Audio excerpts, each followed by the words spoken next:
estamos sendo ameaçados e sendo maltratados, né, pelos jagunços dos fazendeiros. A gente não sabe que hora que pode estar acontecendo uma morte. Imagina uma das balas desses, os tiroteios que os jagunços fazem durante o dia, à noite, pega uma criança, uma mulher ou qualquer adulto. Eu tenho já 70 anos agora. E tá lutando aí. Eu vou lutar mais por minha criança. Então nós sofremos e os fazendeiros estão ali, felicidade com a família, fazendo festa, dando tiroteio a hora que ele quiser aqui no meio de nós.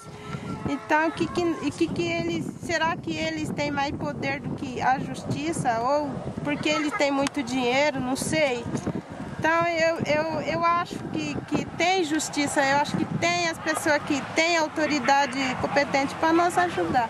Então nós queremos isso em nome de toda a comunidade e pedimos que esse documentário que assiste, que sente assim uma dor assim no coração por nós.